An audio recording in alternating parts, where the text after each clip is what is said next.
Hello and welcome to Sales and Cigars, the sales podcast where the only smoke we blow is cigar smoke. I'm your host, Walter Crosby, smoking a staple from my humidor today called Hoya de Monterey Excalibur. I'm abstaining from the bourbon because it's still Passover, but today my guest, we're talking to Mark Cox about his book, Learn to Love Selling. I was anticipating a great conversation with Mark because I did his podcast a few weeks ago, the Selling Well podcast. Had a lot of fun. He's really a sales guy at heart. He's really an empathetic guy who wants to help people get better at sales. There's a ton of value in here for everybody, CEOs, sales leaders, sales producers. So go grab a cigar, grab a cocktail, strap in for another exciting episode of Sales and Cigars. Thanks.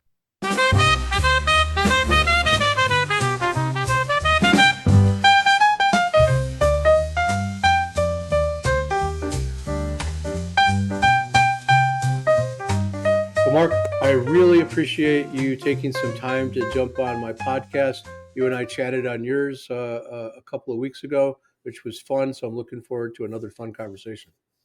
Well, thanks for having me, Walter. It was great chatting with you on the Selling Well podcast and excited to speak to you today. Cool. So let's give the audience a little bit of who's Mark. Give us a little bit of your journey to be where you doing what you're doing now. Sure. Well, I ran sales organizations for most of my career, Walter, really starting pretty soon after university.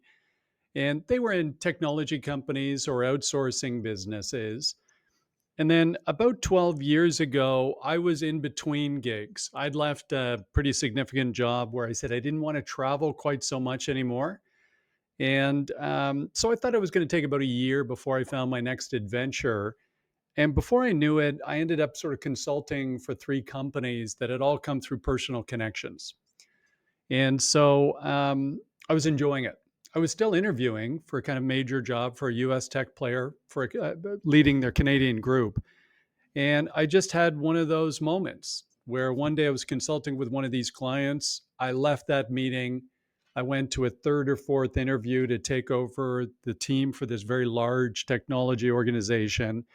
And right in the middle of the meeting, I had this epiphany that said, I would rather go back and help that mid-sized company than actually take over this major organization.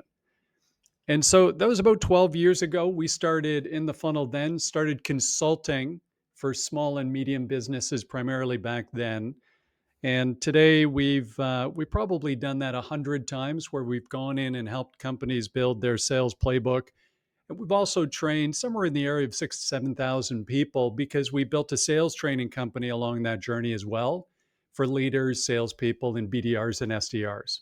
So you got bit by sort of the Yes. entrepreneurial bug. Um, but isn't it there's this, some people see it as a risk, right? That we're going to doing our own thing. But when it happened to me, because I my story is a little different but similar, in that there's a certain joy in being able to help a business owner get to that next level, and then watch the salespeople who care to grow. I mean, it's just there's just a joy there that you don't necessarily see in a corporate world. Yeah. Well, first of all, it's a massive joy.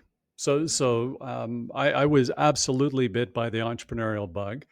I like the speed of those organizations as well. And the importance of growing revenue or sales on their company is massive.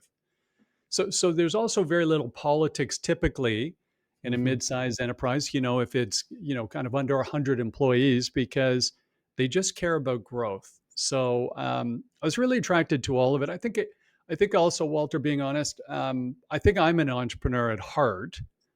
And so I like the idea of going out on my own and starting that business. And I like, the degree of control that I sort of took over in terms of my life without, it's a much different perspective for me when I'm working for a client who needs help. I can do almost anything required. I think I was getting to a point in my career where reporting up to people, maybe I was getting a little judgmental about the people I was reporting up to.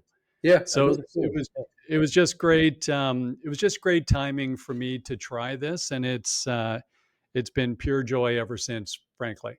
Yeah, that's that, and to me, those are all the right reasons for doing what we do, and we're in the same space. We have a little different approach, but in the same space. And to me, the other thing that comes out of all that is we're basically unemployable at this point in our career, right? We couldn't go work for somebody at this point. It's true. Yeah. But we really do work for, you know, clients, and that those are technically our boss, if you will, They but are.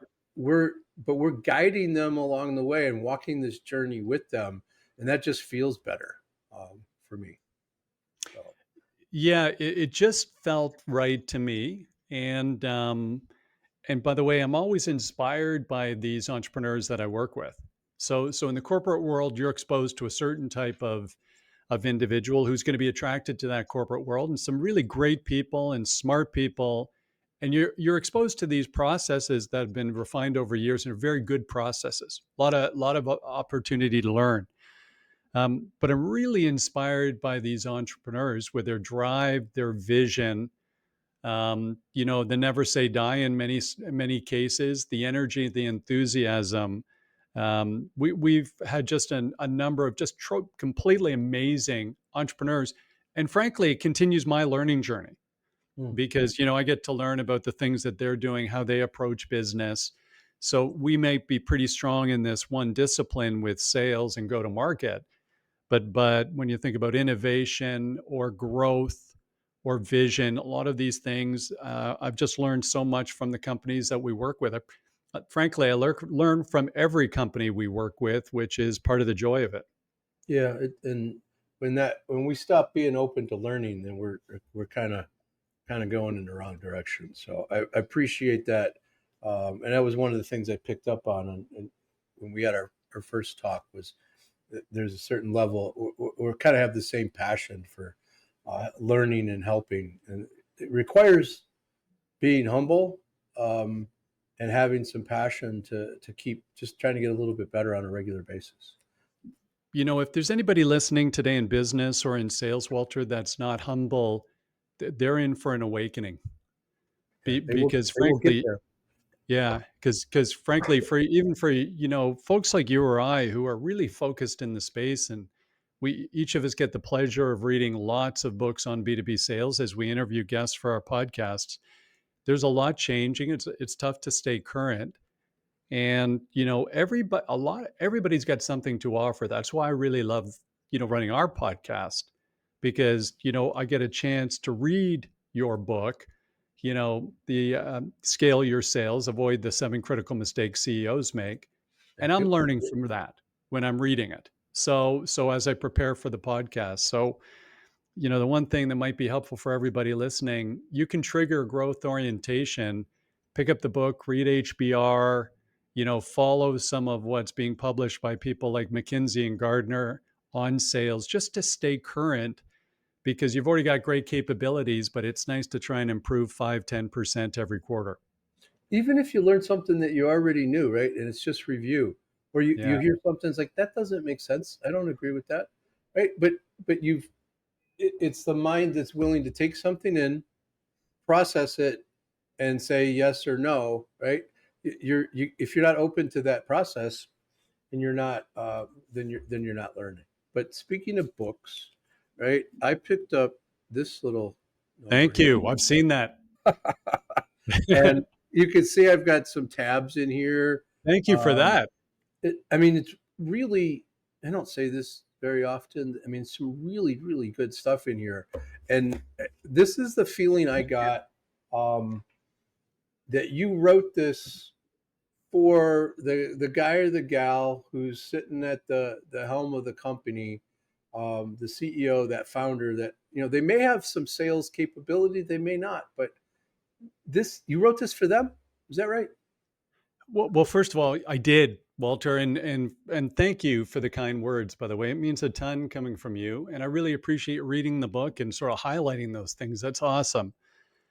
Yeah, what we tried to do, as the book mentions, I'm just fans of so many of the methodologies and ideas out there. There's some great authors out there like yourself, and we reference a lot of them in the book. What we were trying to put together to build on some of the great stuff already out there was a full framework, a simple framework for converting any business capability, as long as it's B2B, into revenue. So, what are all of the things we need to think of at a high level to convert our business capability into revenue? And we challenged ourselves, kind of, Walter, to do two things. It had to work at the sales leader level. So the playbook has to make sense if you're the CEO running the sales team or a sales leader. And the playbook has to make sense if I'm in a territory as a salesperson trying to convert the capability into revenue. So it took a while to get there. And, some of the training we've done over the last 5 or 7 years has been really helpful as we've refined it. But that's what we tried to do. And we were pretty close to subtitling the book, um, the entre- uh, the entrepreneur's sales playbook. Yeah. So I think we titled, well, we did, we titled it the Universal B2B Sales Playbook, but Right. we were pretty close to titling it the Entrepreneur's Sales Playbook. Yeah, either of those obviously would work, but what's interesting is that when I was reading this, um, I could read it from either, I mean, any one of the three lenses that you're talking about, and if you're approaching it from a producer, salesperson on the street, there's like the frameworks there. What do I need to do with lead gen? You have it soup to nuts. But if I'm a CEO reading this, it helps them understand the entire process, what it's supposed to look like, how it could be implemented, what do we need to do to make sure that we're doing it well, and the metrics that are part of it. And then that leader that sales leader who's got to do kind of like both aspects of that, right? To like make sure that it's being executed, make sure that it's implemented well, because if we don't implement it and get the buy-in, we're going to have trouble. Right. Like so that I mean, my book is nothing compared to this. It's a short little piece for the Not CEO to think true. about. Oh, It's I a great, appreciate great, it. great book. Really great book. I enjoyed it.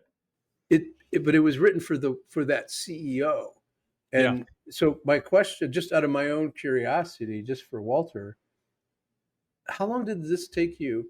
I mean, I know it's your whole experience, but Yeah. when you sat down with the quill and the piece of paper or whatever you use in Toronto to write with, I We mean, have was it some computers up here too in got Canada. it? We've got a Okay. couple. Not we share them. So, but we do have a couple. But I started mine with pen and paper, and the guy that I had help me edit, he's like, what's the matter with you?" Like, I'm not reading this. Yeah. I need to put it on, type it in. But for my brain, there's something that connects my brain to my hand, right? It works for me. Yeah. Um, but in seriously though, I know your whole life has informed you on this, but years, months, weeks, days, Yeah. Great question. Because, a lot of the people we talk to on our podcast, they go, "Hey, I went to my cabin for 3 months and wrote the book, and I'm flabbergasted." yeah, I'll say two things. So, from the time we started writing, it was over 2 years. So, it was 2.5 years, 2 and 3/4 years. Because you and I are both busy. We're doing consulting for clients, and we also are a fractional CRO in some cases. We do sales training. But the truth of it is, Walter, I was always frustrated when I was kind of writing the book. It always felt to me like it was taking too long because we already had the playbook. Like we've had the playbook for 6 years, 7 years in that format, because that's what we teach in the class. So I was always thinking this needs to be faster. I should be zipping through this, but it took the time it took. We went through a lot of learning. Option, there were some great experiences to learn along the path. And the next book, so this book really is called Learn to Love Selling. And although it works at the management level, it's really built for the direct contributor. The next book is going to be called Learn to Love Leading, and it's Wow. purely for the sales leader. And so I'm really hoping that I can chop it down to about 18 months, 12 to 18 months, given, we've got editors now, we've got our designers now, we've got a process now. But it took more than, almost 3 years for me to write this. And it started in the heart of COVID. Yeah. Okay, that makes sense. And the even the illustrations, make the point. So, I mean, I got a bunch of tabs here, but like, what if we got a CEO who's trying to go from 10 million to 20 million Yeah. and dollars, and they have a sales team that they're not in love with, but they're doing okay, but they know that they're not the people that are going to get them to the next level. Yeah. Where do they? I mean, they read the whole book, right? You got to do that. But like, what in here do you think speaks to that issue of scale and getting your organization, your sales organization, tuned up to start to head in that to that next 10?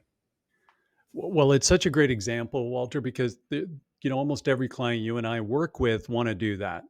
They say, "Hey, we've hit a plateau. We're trying to break through this ceiling of complexity." So the book's kind of broken into three sections. One, build the playbook. Second section's build the team, which is about recruiting, interviewing, hiring, and onboarding salespeople. And then the third section's lead the team. So what's that sales management cadence to keep them on track? But the first steps kind of build that playbook. So look at what you're doing today and think about the business along kind of four elements. And in our view, to convert your core capability into revenue, you need to think about four things, and they're serial and linear. You got to think of them in order. You have to think of your value proposition to your market first. And value proposition is really capturing how you expect to compete and win.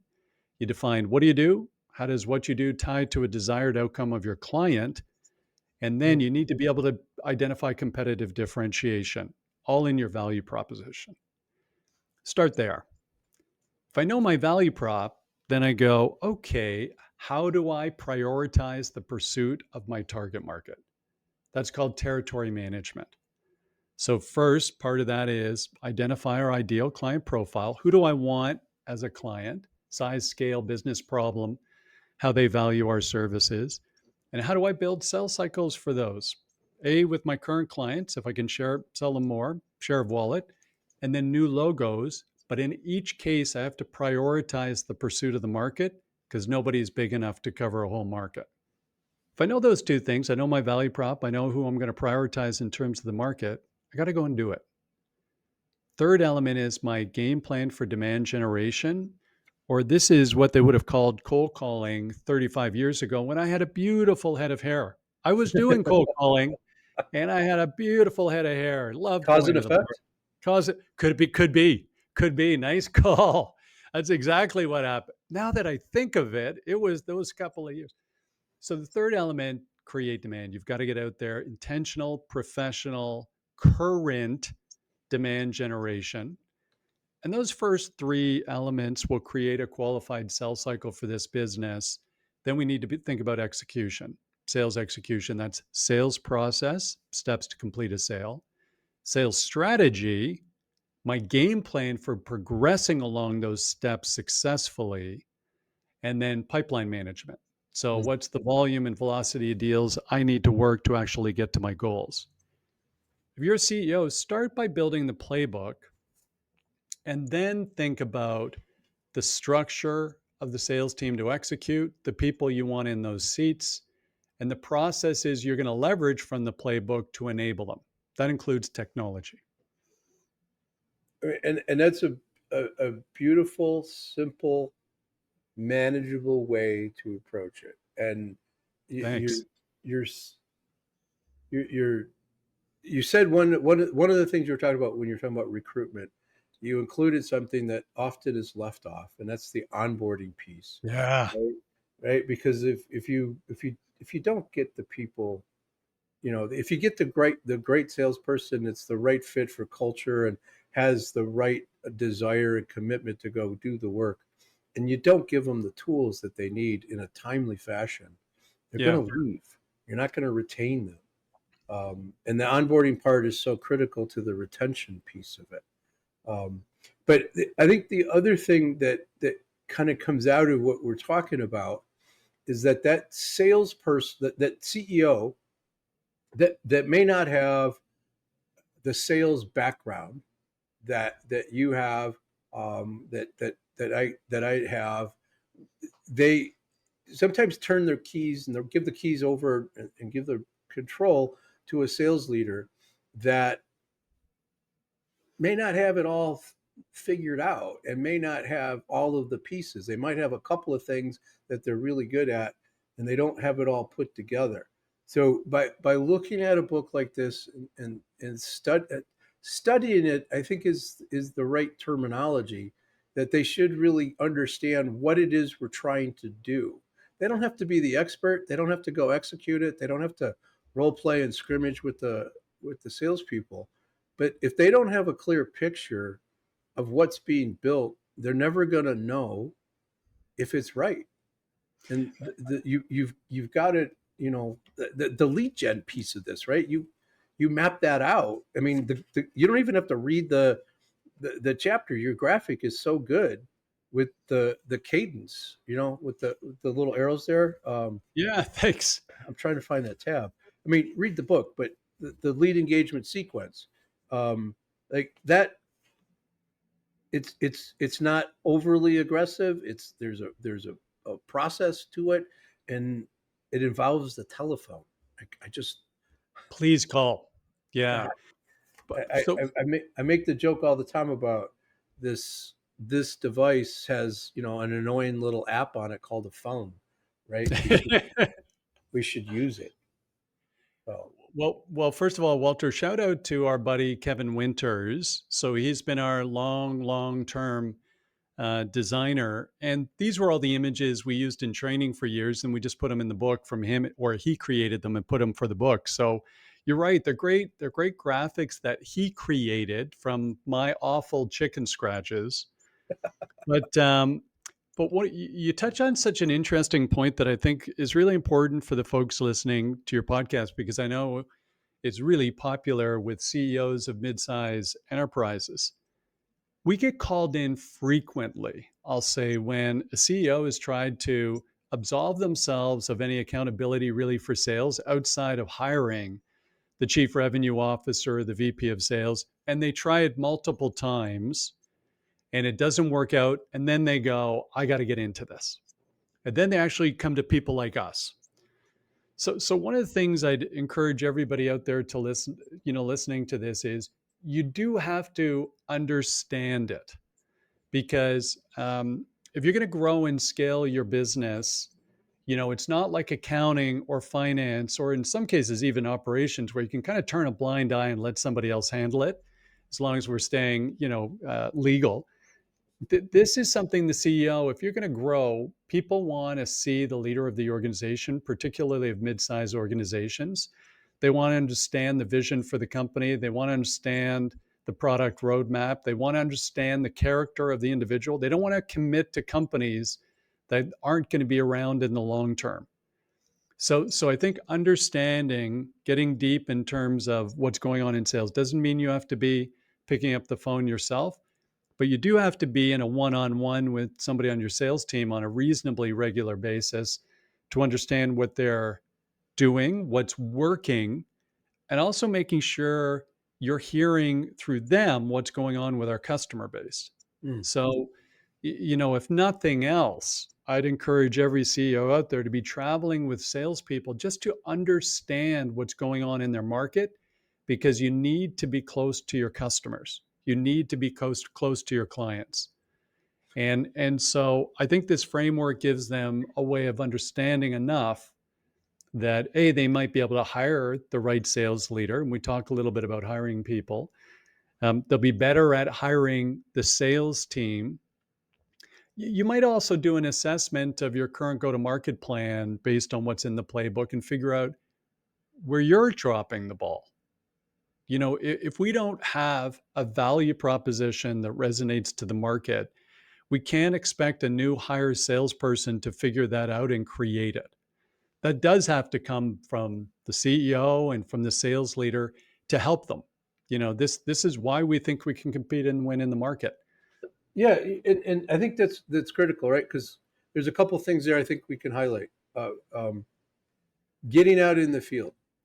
I mean, you don't have to do it every week, but if you've got reps that are going to see, some larger accounts, or it might help them get to, to a C-suite person, you're going to hear things that you're without interpretation, without Yes. filter, right? Yes.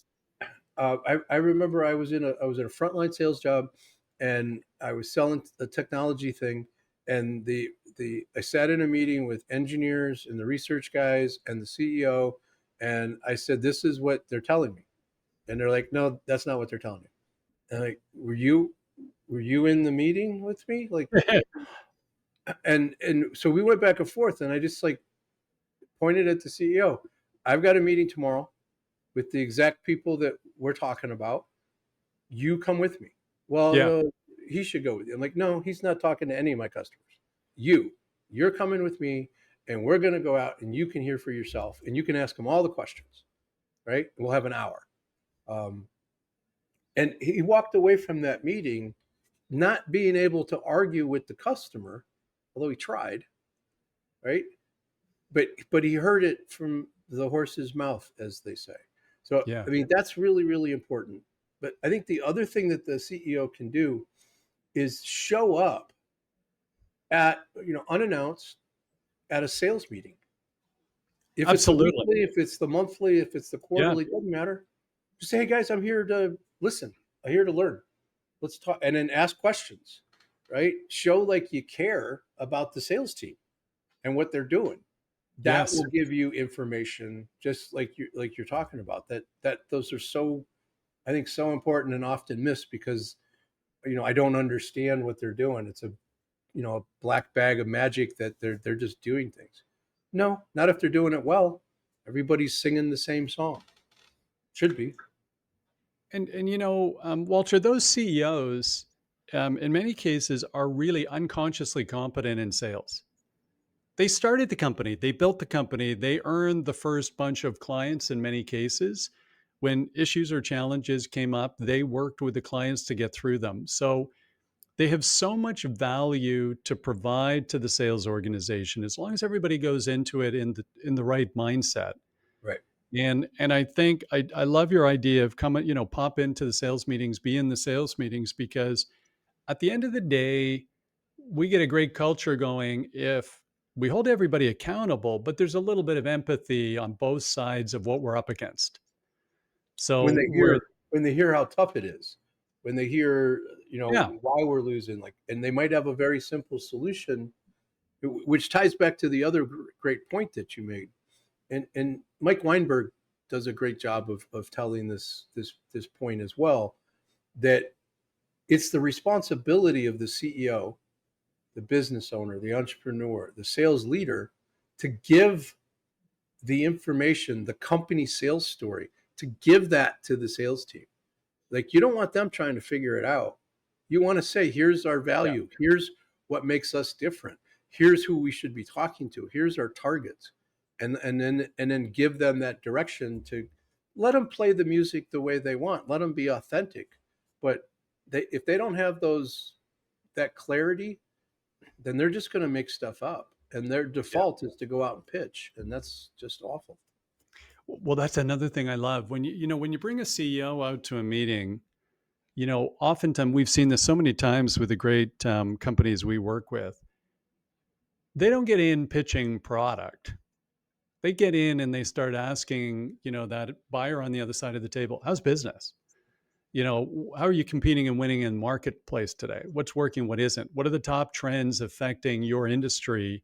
And what are you doing to trying to exploit them for your benefit? they're talking about business at the strategic level. And so you get this engagement. And I think that's a really great thing, to show and to teach and to coach your sales organization on. You know, get out in the field, show we actually care, be a customer first. It's so easy to say these things, but we had one great client we were working with where the executive team had a goal, an objective of a certain percentage of their week. They just had to be in front of clients. And Oh, there's so many different ways you can do that. We love this idea. It's in the book. A health check meeting. At this time of year, just say, "Hey, listen, Walter. As a matter of course, we like to initiate health check meetings with our most important clients. I was hoping to get one on the calendar with you and the Crosby Corporation in the next 2 weeks. We're going to talk about four things, if it's okay. Number one, how are we doing? How are we doing as a partner to you? Number two, what are the top strategic priorities for you in the business for the next 12 to 18 months? Sub bullet, how are you doing against them? Point number three, we'll give you a little bit of an update on in the funnel in terms of what's going on. Point number four, we'll talk about next steps. And then my note on that would say, by the way, Walter, my boss, Sandra D'Souza, asked to join this meeting because she wants to meet all of our most important clients like you. Is there anybody else you'd like to include in the meeting on your side? yeah. So I mean, and it's expand. simple, smooth, just needs to be executed, right? And most organizations, like if you wanted to do it next week, they might not be able to do it next week, but they want to do it. They want to talk about business. There's one thing that I add to that. We do like account reviews and Yeah, quarterly look forward and look back. Um, and you do everything you talked about, but it's like we want to share with you something that we've learned specific to your industry that might fantastic. that might be of value to you. So in other words, that here's a look around the corner. um, Fantastic. may not be something that they're worried about. It might be something, but they don't have that. They, they're getting something for the meeting, as well as just the health check, right? It's but the CEO, the leader, can be in those meetings because their business acumen is so much stronger than the salespeople typically. I got a client who they were telling me, I was at one of their leadership things, and they were telling me that they have this course that they provide to their team about business acumen. And I'm like, what? You're teaching? Yeah, we teach anybody who wants to join. Doesn't matter if they're account Great idea. managers or they're a designer. Like, they teach them how to look at a P&L. They teach them to understand, about taxes, about margin. They teach them about the sales cycle. They just give them these It's a basic. great idea. It really is. And it's something that if more people thought about it, it doesn't take a lot of time. The business owner can just sit down and give them a topic and they can go. And Yeah. it could be more formalized than that, obviously, but and if you open it up to everybody beyond the salespeople, your whole team is getting better and they stick around longer. I mean, it's awesome. So there's a ton of value with what you've shared here today. The Thank the you. book, you got to go get this book. I don't care, producer, manager, leader, CEO, go get Thank it. you. You want to Well, put it on Amazon. Amazon? Yeah, it's best on Amazon, Walter, today. So, and by the way, thank you. It's been such a pleasure joining you today. Thanks for great discussion. Where else can they go find if they want more, Mark? Where do they go? LinkedIn's the best way, team, to connect in with me. It's Mark Cox at inthefunnel.com, but Mark Cox on LinkedIn. Please connect with me. We accept all the connection requests. If you've got a question, that's a great place to go. You can always pop to our website too, inthefunnel.com. Sales funnel, think of inthefunnel.com. And Walter, hey, thanks a million for having me on the show. How great to chat with you. All of those things will be in the show notes, folks. Go click on them. Lots of resources there. thank you for everything that you share. I mean, we could have 20 of these and still just scratch the surface of all my little tabs up here. Last question. My audience gets mad if I don't ask this. Past or present, any relationship with cigars, Mark? No, Walter. Sorry, I don't. Not really. Now I've got a lot of pals who love them, and I'll say I'm a drummer, and I go to a drum lesson, down the street from our house every Wednesday night. And where I park, a public park, is in front of a cigar shop. And I'll tell you, there's a group of 10, 12 people out there Wednesday nights chatting, smoking. They look so happy. I've got to call, and I see them every time. I see the same people every time. And I've got one or two buddies that join that kind of group, but they're just out there enjoying life. So boy, it's been compelling to take a look at it, but I haven't made the leap and sat down with them at this point.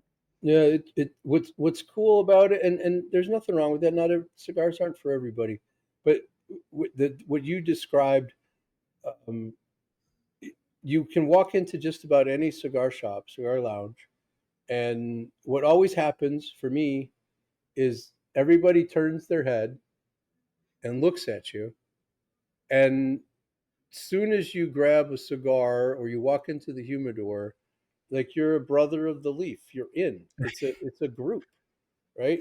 I mean, for music, right? It's if you Same can sit thing. out with sticks and beat on some drums and carve out a beat that everybody can get into, and somebody can pick up another instrument and join in, like you're a brother in that the band, right? Yeah, Um, but it's a cool experience. And my a friend of mine who passed recently, he used I'm to sorry. he used to refer to it as um, it's a group of guys getting together, talking smart, and solving the world's problems. And I don't know if any of that was true, but that's what it felt like. Everybody was talking smart and trying to solve the world's problems. It's great to have a community. Yeah, exactly. That's it. It's a great way to describe it. Thanks again, man. I really appreciate it. Go grab the book, Learn to Love Selling, and Amazon. Um, really good stuff. Something to study. Thanks, man. Thanks for having me, Walter. Great to see you again.